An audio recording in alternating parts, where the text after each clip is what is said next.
Olá, tudo bem? Eu sou Bruno Guimarães, sou advogado, processualista.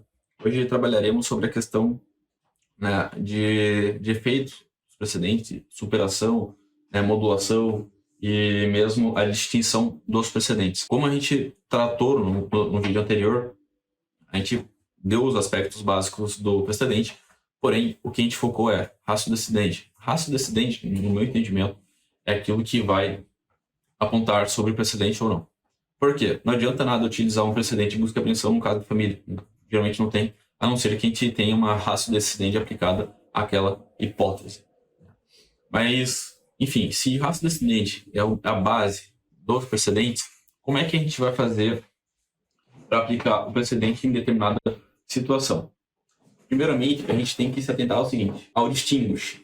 Distinguish é o quê? A não aplicação de um determinado precedente a uma situação semelhante àquela que foi posta em análise. Como assim? Nós temos, vou utilizar aqui um caso de busca e apreensão. Nós temos no Tribunal de Justiça do Estado de Santa Catarina o entendimento do que a notificação que o extrajudicial que voltou com aviso de mudou-se ou não existe um número, por exemplo, ela é válida para constituir o devedor em mora na ação de busca e apreensão. Porém, existem situações em que o número da pessoa existe, né, o número da casa existe, e esse número só não foi encontrado ali pelo carteiro. Ou seja, a gente tem uma razão de decisão dizendo o seguinte, mais ou menos, que cabe ao devedor fiduciário manter o seu endereço atualizado, né, pelo princípio da boa-fé objetiva, e a gente tem uma situação em que a pessoa muda o número e uma outra situação em que a pessoa não muda o número. Ou seja, aquele precedente mudou-se ou não existe número é aplicada a uma situação específica. Agora, né, não existe o número, sendo que existe o precedente, não existe o número, e aqui o fato não existe o número. Agora, se a gente tem uma situação que está ali, não existe o número e aplica-se aquele precedente, mas o fato em si, ele diz que o número na verdade existe, a gente tem que aplicar o quê? O distinguish.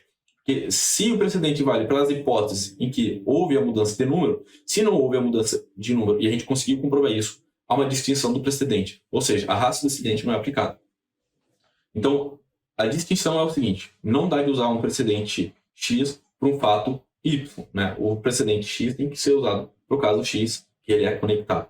Depois teremos a questão do overruling. Né?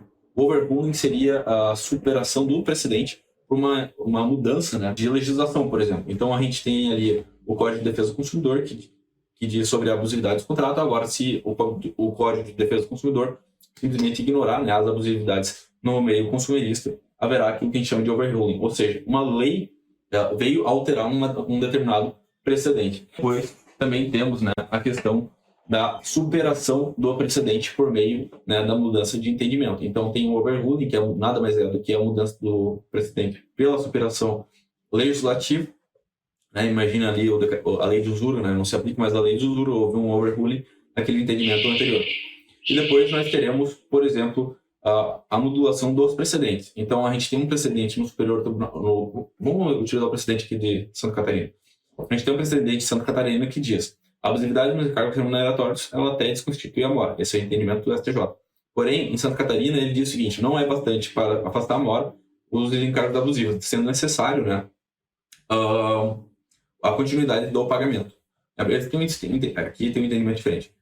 O que acontece? No meu entendimento, se for para a STJ, a gente muda. Mas é possível também aqui a gente mudar esse precedente por meio, né, de um recurso próprio. Incidente, por exemplo, de demanda repetitiva, dialogando com o próprio tribunal. Então, a gente vai fazer o quê? A gente vai ter, né, uma reformulação daquele precedente por meio de um outro julgamento de uma demanda repetitiva, por exemplo.